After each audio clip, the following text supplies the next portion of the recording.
Hello guys. आज हम लोग पढ़ने वाले हैं प्रीपोजिशन। What is preposition? अगर आप इसको छोटा तोड़ें इस सेंटेंस इस वर्ड को, तो प्री एंड पोजीशन। प्री का मतलब होता है प्राइमरी, शुरुआती, स्टार्टिंग, बिफोर। एंड पोजीशन का मतलब होता है प्लेस, यानी एक ऐसी चीज़ जिसका जिसका प्लेस किसी चीज़ से पहले हो। और किस चीज़ से पहले हो? तो वो हो नाउन से पहले। लिखा है एक बहुत ही प्यारा यहाँ पे सेंटेंस दिया गया है।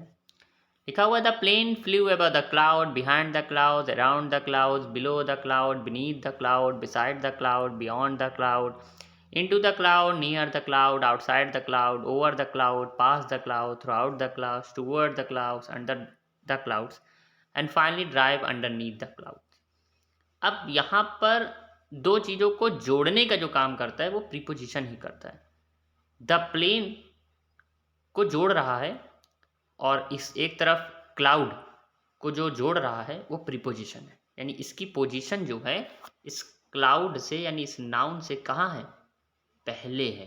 ठीक है, तो नाउन से पहले जिसकी पोजीशन होती है उसको बोलते हैं प्रीपोजिशन।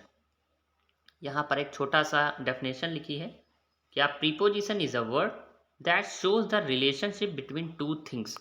दो चीज़ों के बीच में जो रिलेशनशिप शो करता है उस वर्ड को प्रीपोजिशन कहते हैं।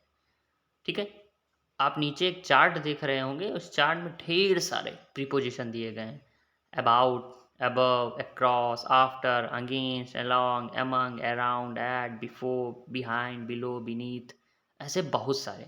इन सब के बारे में हम लोग बात करेंगे इस वीडियो में। इन हम लोग जो है पढ़ेंगे तो प्रीपोजिशन को दो पार्ट में पढ़ेंगे। आज का वीडियो तो पढ़ेंगे ही, फिर नेक्स्ट वीडियो हम यूट्यूब पे अपलोड करेंगे तो उसको भी आप लोग पढ़ लीजिएगा। जहाँ अगर हम आज इनको नहीं कवर कर पाएंगे तो नेक्स्ट वीडियो में हमारे कवर हो जाएगा। ठीक है, आइए आगे देखते हैं। यहाँ पर देख पा रहे होंगे कुछ ऐसे प्रीपोजिशन भी दिए गए हैं जो कंपाउंड प्रीपोजिशन है, जैसे अलोंग के साथ विद भी है, बिकॉज के साथ ऑफ है, ड्यू टू है, एक्सेप्ट फॉर है, इन एडिशन टू है, इन केस ऑफ है, इन फ्रंट ऑफ है, इन स्पाइट ऑफ है। इस टाइप की जो वर्ड है आप देख पा रहे होंगे एक से ज़्यादा प्रीपोजिशन है, तो इनको भी हम लोग पढ़ेंगे। तो आइए सबसे पहले पढ़ते हैं किसके बारे में? Preposition for time, place and introducing object के बारे में। और इनको भी पढ़ने से पहले हम पढ़ेंगे टाइम के बारे में। किसके बारे में? टाइम। टाइम के लिए क्या क्या लगता है? तो सबसे पहले यहाँ पे लिखा है ऑन। ऑन का जो यूज़ किया जाता है वो यूज़ किया जाता है दिन के लिए, जैसे मंडे, संडे, इनके साथ ऑन का यूज़ करते हैं। जैसे I will see you on Monday, मैं तुमसे मंडे को मिलूँगा। The weeks begin on Sunday, कि जो हफ्ता है वो संडे से शुरू होता है। एट का यूज़ करते हैं नून, नाइट, मिडनाइट या with the time of day. जैसे कि नून यहाँ लिखे at noon, eight 6 PM, 6 AM। ठीक है, इस टाइप में हम लोग यूज़ करते हैं एट का यूज़। नेक्स्ट देखिए लिखा है इन का यूज़। इन का यूज़ करते हैं other part of the day में, मंथ के साथ, ईयर के साथ या किसी सेशन के साथ। जैसे लिखा है he likes to read in the afternoon, the day are long in the August. अगस्त क्या है? एक मंथ है। The book was publish in 1999। अब यहाँ पे ये क्या है? ईयर है। The flower bloom in spring, ये सीज़न है स्प्रिंग। तो आप देख पा रहे होंगे कि इन का यूज़ इन सब चीज़ों के साथ करते हैं। फिर आगे बढ़ते हैं, आगे देखते हैं। लिखा हुआ है कुछ और प्रीपोजिशन, जैसे सिंस है, फॉर है, बाई है, फ्रॉम टू है, फ्रॉम अंटिल है, ड्यूरिंग है या विद और इन है। ठीक है, यानी विद इन है। इनका यूज़ करते हैं एक्सप्रेस एक्सटेंडेड टाइम, यानी कि किसी ऐसे टाइम के लिए जिसका जो विस्तार में हो, जो अभी ख़त्म ना हुआ हो, लंबे समय तक चल रहा हो। जैसे एग्जांपल में आप देखिए लिखा हुआ है she has been gone since yesterday, कि वह जो है कल से जा चुकी है। अब इसका मतलब ये है कि सी लेफ्ट यस्टरडे, कि वो कल से तो निकली है लेकिन अभी तक वापस लौट के नहीं आई है ना, यानी अभी समय बहुत लंबा है। या लिखा है I am going to Paris for 2 weeks. ठीक है, या लिखा है the movie showed from August to October या अंटिल अक्टूबर।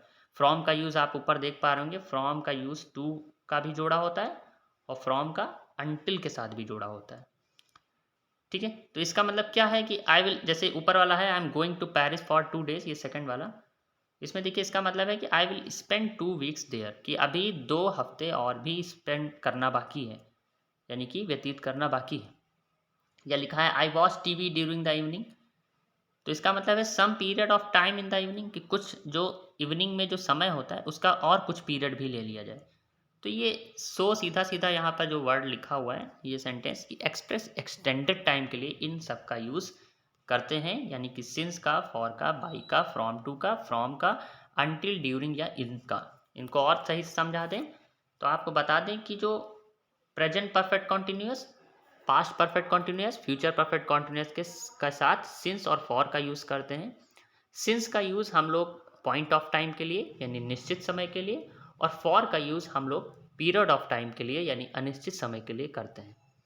बाई मतलब होता है तक, यानी कि कल तक आ जाऊंगा, ऐसे लोग बोल देते हैं, तो बाई जो है आप तक लगा सकते हैं। फ्रॉम और टू का जोड़ा होता है, जैसे मैं बोलूं कि मैं लखनऊ से कानपुर जा रहा हूँ, आई एम गोइंग टू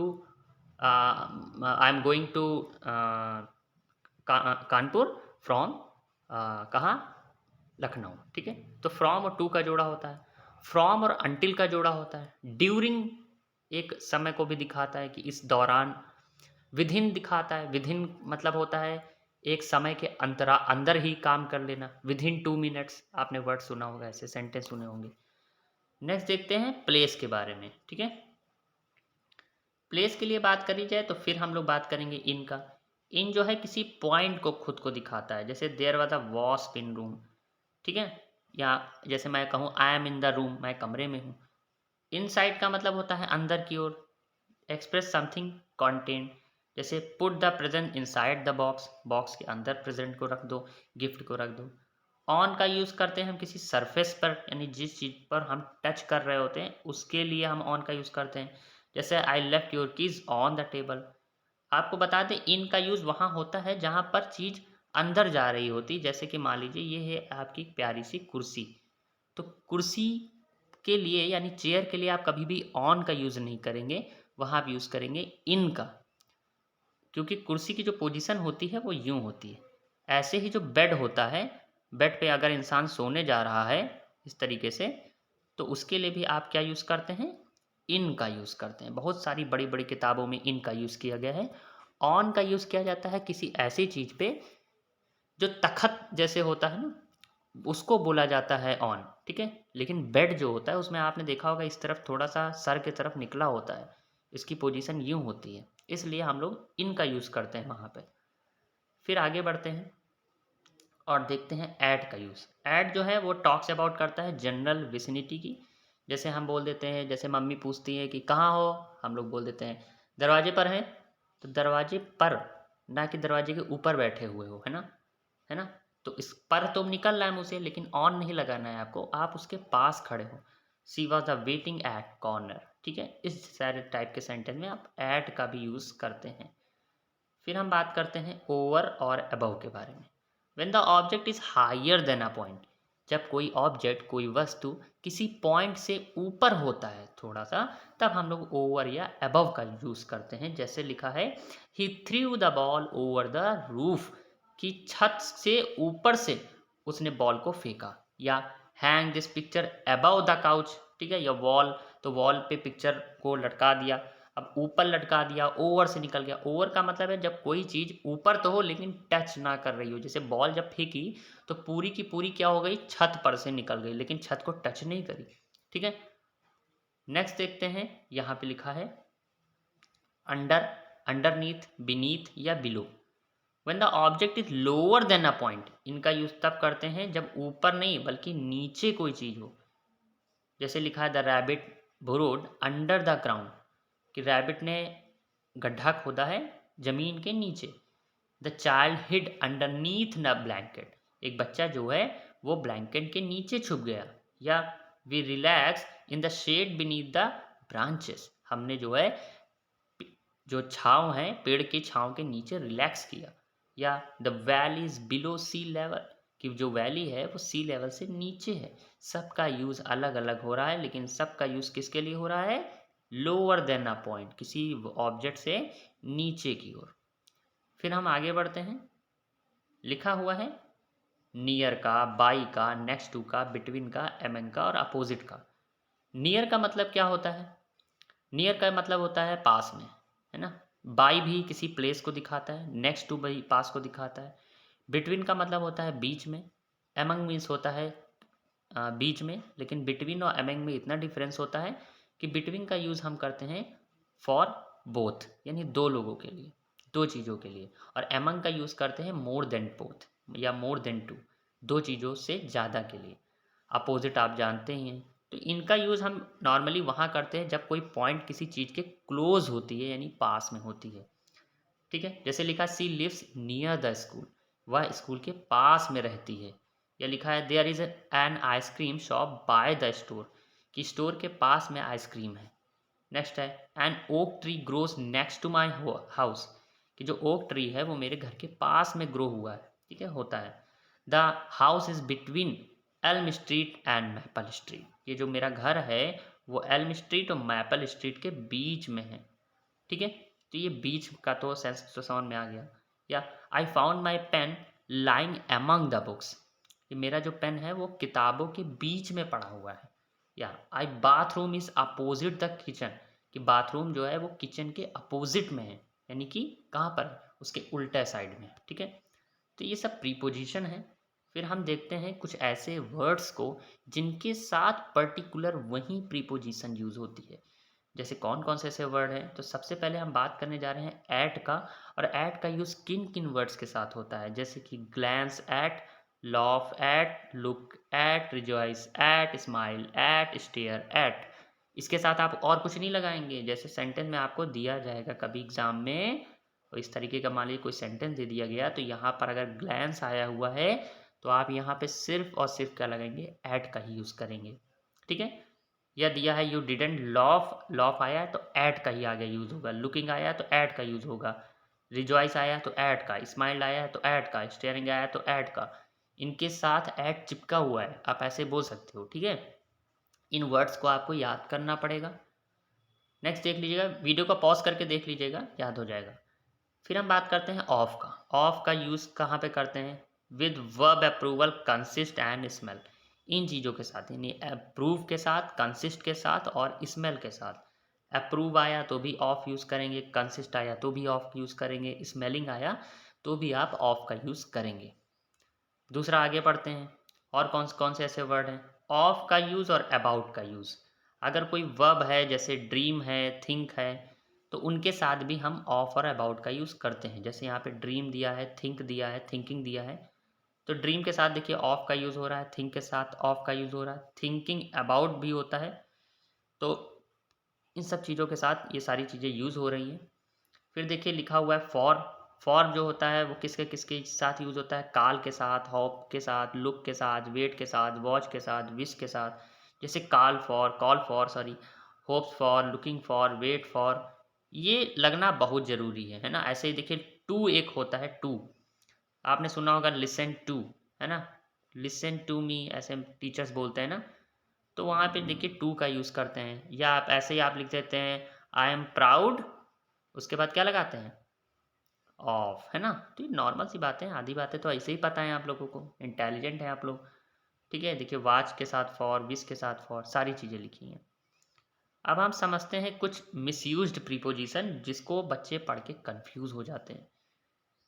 वैसे होना नहीं चाहिए। लिखा हुआ है, सबसे पहले हम पढ़ने जा रहे हैं इसमें बिसाइड और बिसाइड्स। बहुत ही कॉमन सा डिफरेंस है, केवल एस का। तो बिसाइड का मतलब क्या होता है?